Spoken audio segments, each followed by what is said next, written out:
Hello everybody. We are now in the design workshop of our cluster matters of activity. At this workbench, you can see some object that you already know from the last presentations. This table is a space of encounter where materials and objects can meet. You see wood, woven tissue, felt structures, biofilm layers, plywood, a hat, a piece of paper, a black foot of wax. It seems as surrealistic as Lautréamont's dissection table, where a sewing machine and an umbrella meet. For André Breton, this ensemble exemplified the convulsive beauty of surrealism. And in The Order of Things, Michel Foucault took it as a challenge that strongly attacks our modes of thinking.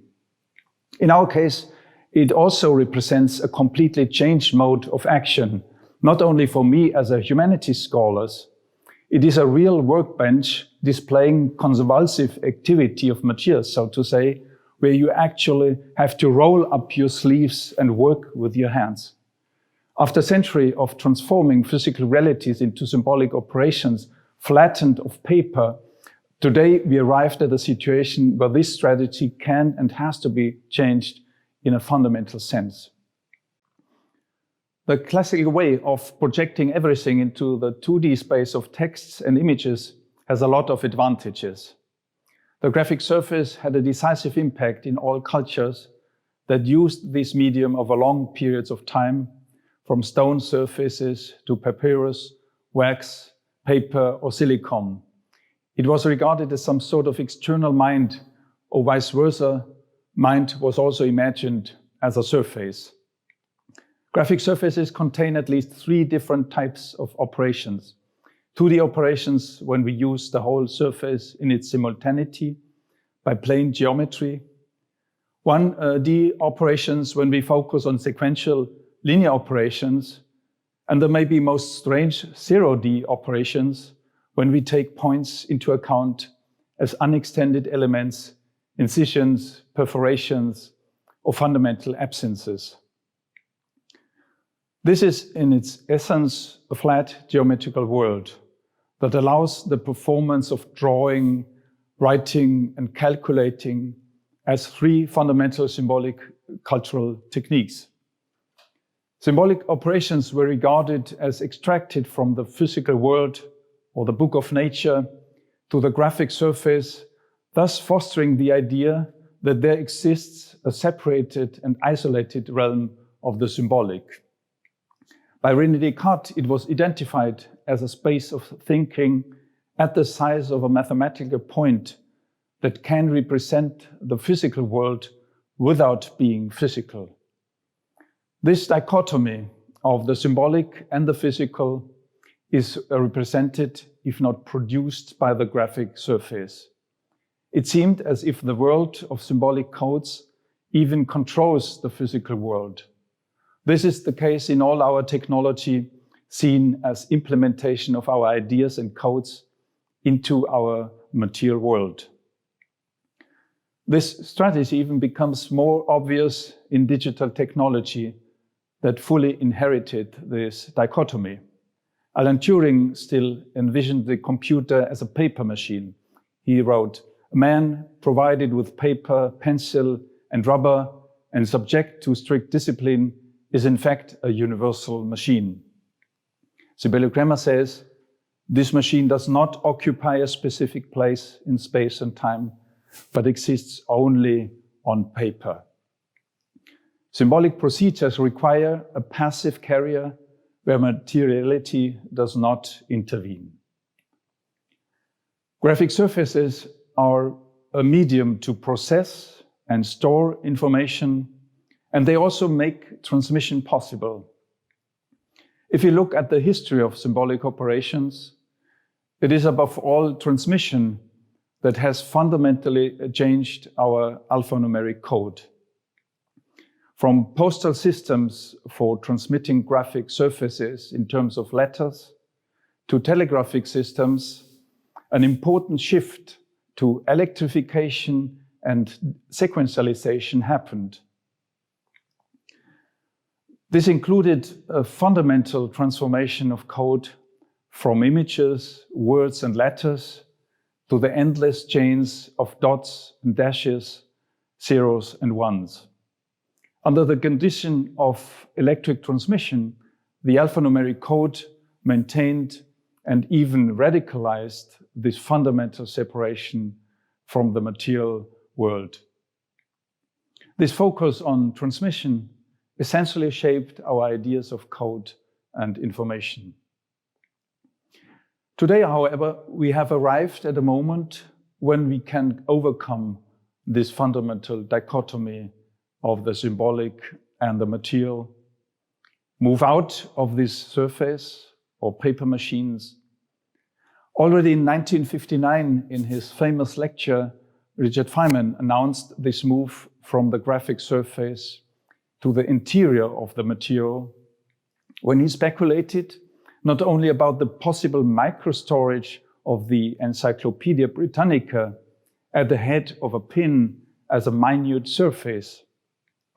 Feynman also proposed to leave the graphic surface for using 3D interior of the material for processing information. This is our challenge, moving beyond the fundamental separation of the symbolic from the material. Our cluster focuses on material activity as a new mode of symbolic material operation, as a new mode of relating information, energy and material. We step out of the flatness of paper and switching circuits, and we do not follow the shift to electrification. We change from passive graphic surfaces to active material interfaces. Look at this. When the environment is very humid, paper is no longer an obedient, passive, neutral and flat carrier for drawing and writing. It starts to act itself. Direct interaction with the environment intervenes. Now paper is a disturbance that transforms the sheet into something dysfunctional. This was ever since a problem in long-term storage when the activity of the graphic support produced decay. This fragment from 100 AD is the only part of the oldest still existing material version of Euclid's famous Elements from 300 BC. Geometry obviously did not survive only on graphic surfaces, but this shows us something very clearly. We silence and suppress the activity of the carrier for generating a stable symbolic memory on the flatness of graphic surfaces. In the case of objects, Nina Samuel showed us before, the fact that it is at the core of the museum storing cultural heritage as a stable memory.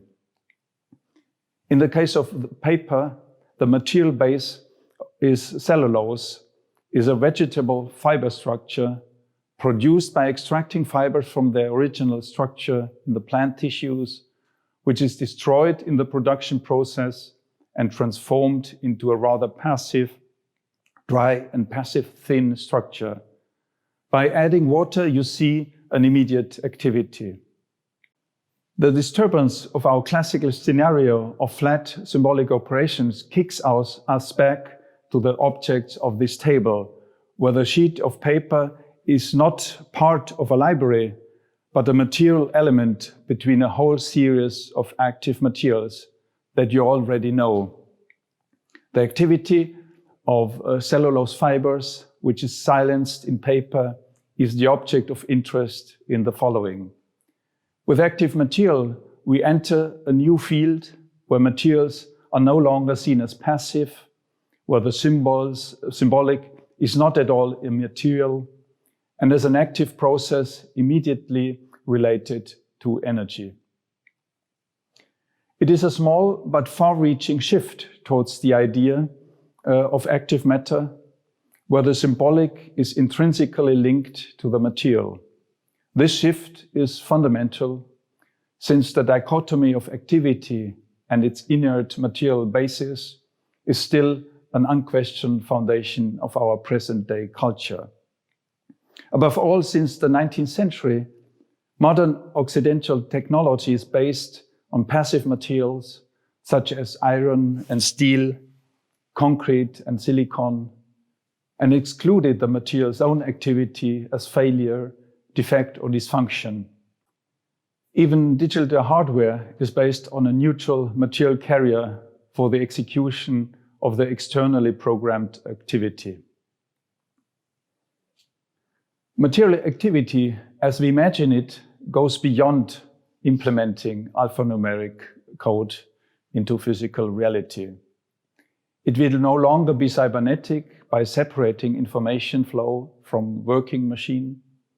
Let me explain the classical relationship of material and symbolic operation that I introduced already on paper with a technical example you have seen in Peter Fratzel's talk. Such a robotic arm is a piece of material mechanics. One can see 3 controllable joints connecting stiff elements that define the possible movements. But only the double input of external energy and information makes the passive material arm move. 2 cables transmit the external code and energy. This structure follows the classical 3-part model of machines separating motor, transmission or gearbox, and the working unit, as it was coined at the Paris École Polytechnique in early 19th century. The robot is also shaped by the historical development of electrical machinery and the corresponding passive materials. Industrialized and standardized design of artifacts, combined with electrification and digitization, emphasized that technological operations are grounded on passive materials, electrical energy, and finally, electrically processed information. As a result, symbolic control operations were separated from the mechanical operations of the working machinery. Since cybernetics, matter is conceived as a passive carrier of energy and information, and thus suffered an even sharper distinction from the symbolic. As Norbert Wiener said, quote, "Information is not matter or energy." The material is considered the neutral carrier both of external energy and information implemented in the gears.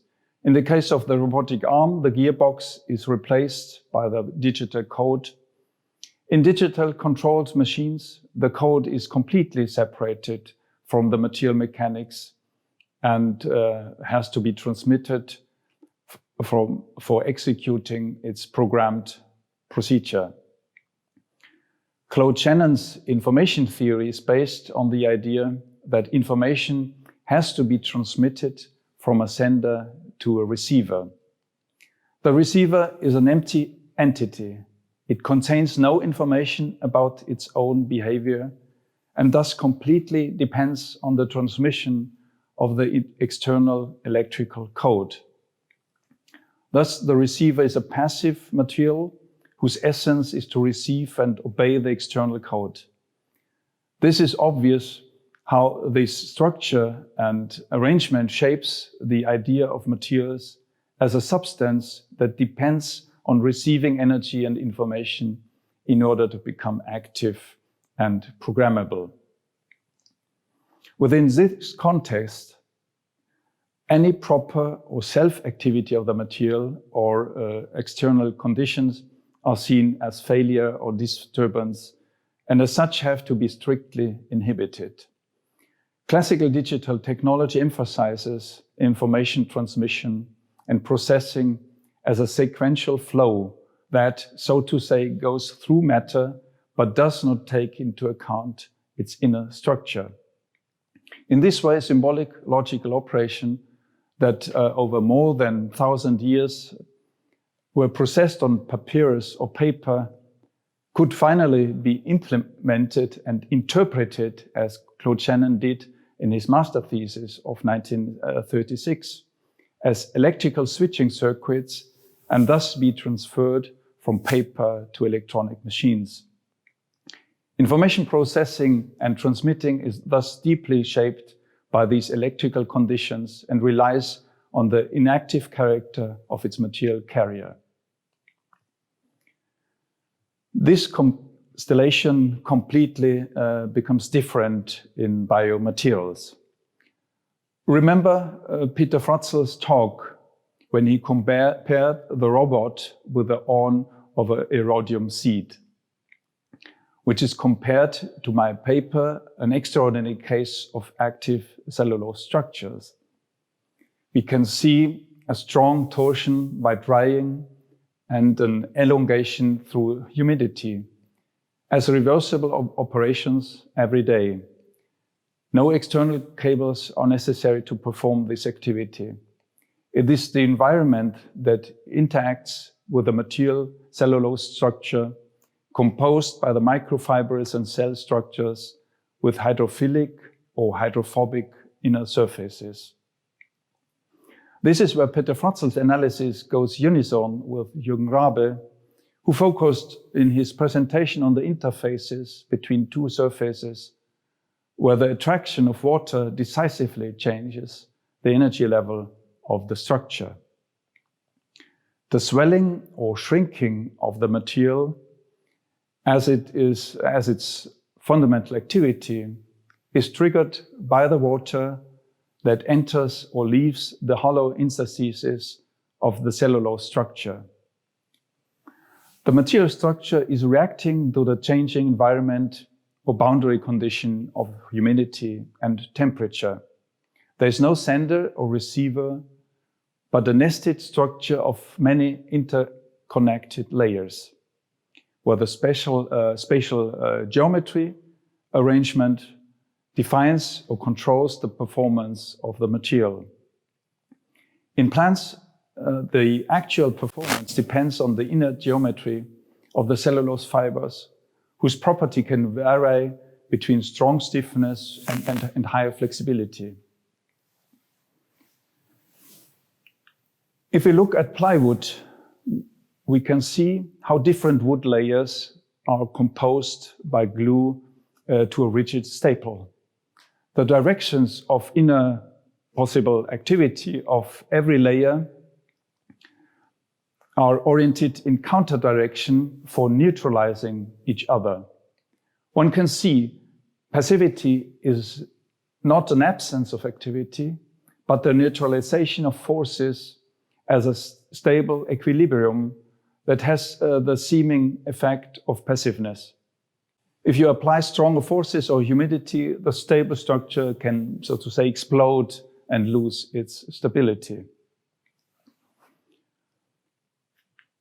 That means biomaterial is an open system and consists, as this biofilm, of heterogeneous structures and corresponding properties that depend on environmental conditions, mainly humidity and temperature. On Earth, the sun is flooding day by day the natural system and thus altering the environmental conditions periodically, as Jürgen Rabe says. This change provides energy to the materials and makes their own move, since the change of sunlight is also a change in humidity. The clock rate of this operation that triggers the inner activity of the material is low, in general 2 per day. Activity and passivity, stiffness and flexibility, however, are a question of scale, according to which a process appears to be static, slow, or fast. The interaction between environmental conditions and the material structures is the performance, is the very material. The inner structure is all organized in terms of interfaces for acting as filter with its environment as two necessary elements of a mechanical couple. Water that interacts with hydrophilic and hydrophobic surfaces is essential as the inner geometry and architecture of the material that is encoding the activity. Wood, as an example, exemplary material, shows the fitness of an open system in terms of specific functions containing distributed agencies and information embodied within the material structure, in the same sense, the biofilm. The material is not at all passive. It is composed of cellulose, water, and their interaction transformed into activity. This is a completely different version of relating material, energy, and information that in the case of biological materials are all integrated in one and the same material structure. And it's obvious that this constellation requires a different approach. Compared to our technology in general, the ON and the biofilm show a fundamental difference.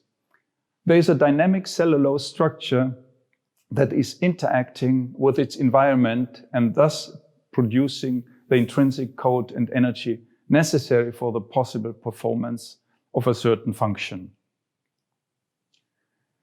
It may be astonishing that the simple ON, for example, surpasses digital technology.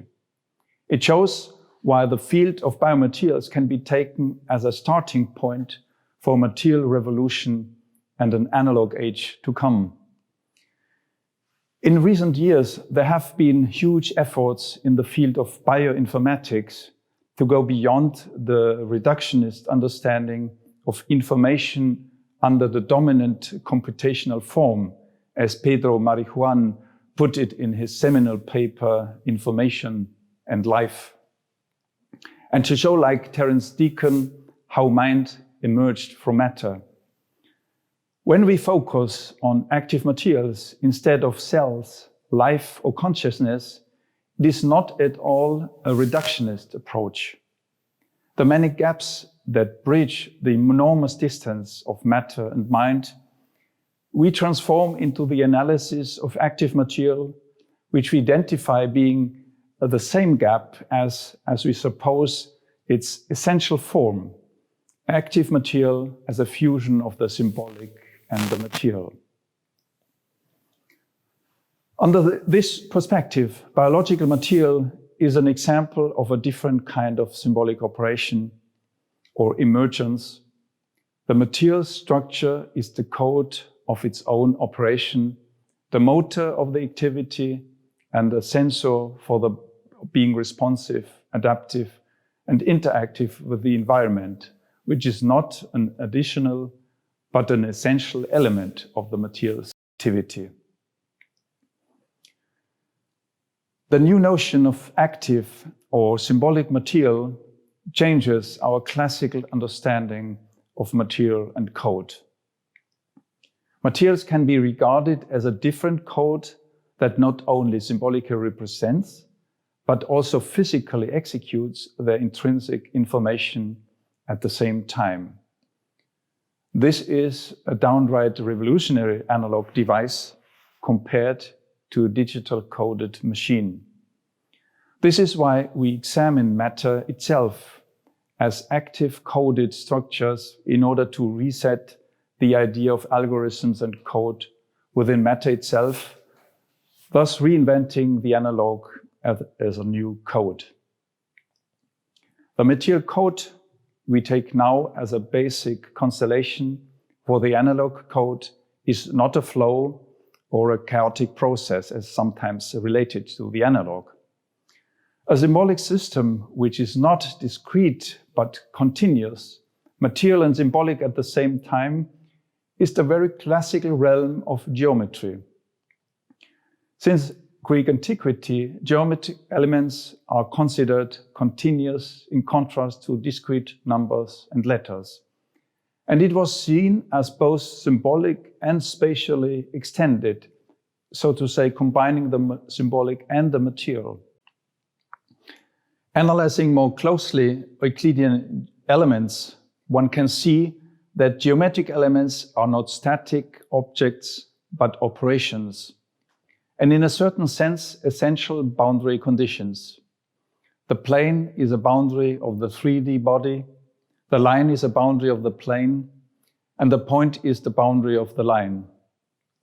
In this sense, the elements are combining presence and absence, and the point is the boundary of all boundaries, and as such, a fundamental absence.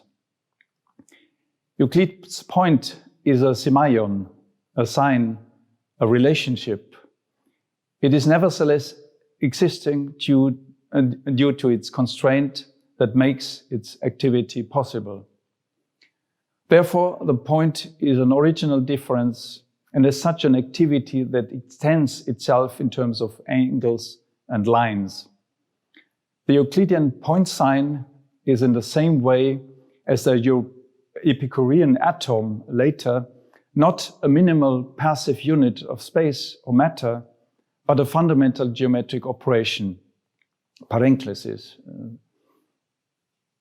Geometry is an ancient analog operative system based on a small ensemble of devices such as point, angle, plumb line, gnomon, lever, spindle, or mesolabium, a system that was explicitly reset in early modernity by Leon Battista Alberti, Dürer, or Leibniz. All these constellations show that over a long period of time, which we can take as analog ages, the idea of geometric operations was a basic feature. This operational character of geometry is crucial for rethinking the analog as a symbolic operation that does not only represent what it is referring to, but also performs it as such. Recent bioinformatics studies about the theory of information and its insufficient status to explain functional and interactive modes refer mainly to the transition from non-living to living, and from living systems to those capable of thought. Terence Deacon's book, Incomplete Nature, tries to bridge these thresholds by symbolic potentialities that emerge within nested hierarchical structures. Our analysis of materials does not address life or consciousness, but focuses these questions on the fundamental active symbolic qualities of the material and its coded structure. So talking about active or symbolic material is not about adding to matter something additional, some additional dimension, but making the potentialities visible beyond the mere presence of a structure.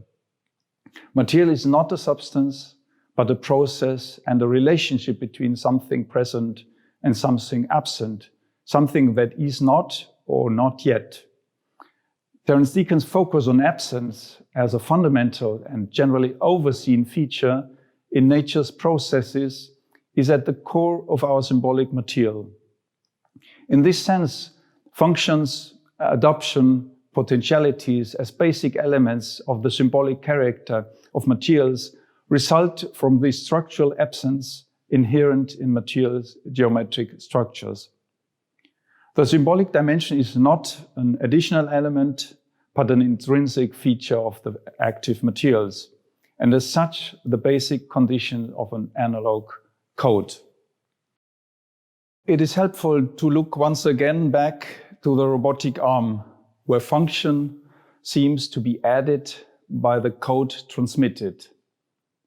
Here, according to Deacon, one can invert the classical idea of function. Function is the effect of constraints imposed on the machine that prevent it from doing everything possible. It is not an addition to its material and energy. I quote Deacon, "This negative view of function is easily recognized in the case of machine failure, when constraints break down and previously restricted states or behaviors of the machine become possible, functionality is degraded." Boundary conditions, so to say, reduce the degrees of freedom and produce information. This is above all the role of structures and morphologies. points, point defects, holes, interfaces, hyperbolic structures, etc. Geometric operations as being the most active elements directed to something absent. This relational character deeply intertwines structures and environment as boundaries of boundaries, where material, energy, and information are intrinsically related. This shift from substance to process we analyze in weaving, filtering, and cutting as intrinsic features of the material, as active processes, producing relationships, boundaries that redefine the property of the material by interlacing the structure and its environment. This is where information emerges, the symbolic as an intrinsic process of material. Thus, the pure dichotomy of the symbolic and the material is transformed into an interrelated structure, where the material existence is defined in terms of constraints and absences, thus containing the symbolic. Overcoming this dichotomy, however, does not change the idea of material from passive to active and symbolic materials. Vice versa, the symbolic requires, in the same sense, a different material character. Therefore, the classical idea of ideal symbolic objects is in the same sense dependent on a silenced, pacified, and dematerialized material character. If the materialization of material allows the fusion of the material and the symbolic, the seemingly extracted and abstracted quality of the graphic operation becomes part of the same active matter. So, coming back to the graphic surface of the paper, one can say that it does make sense that it is part of the materials table. And as such, it is another starting point compared to wood, seed capsules or biofilms that also needs a fundamental figure-ground inversion for making its active matter evident.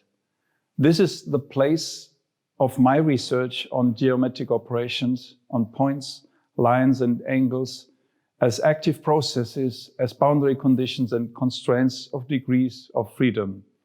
The point is a symbolic and spatial operation. It is a fundamental difference and absence, and as such, at the core of our idea of active materials. Let me conclude. My historical and theoretical genealogies of geometric operations as analog code can be linked in our cluster with the transversal importance of activity and materials and material geometry as an operative system. So it can be synthetically analyzed for making visible today this historical moment of an extraordinary coincidence in various disciplines, visible as some sort of contemporary episteme.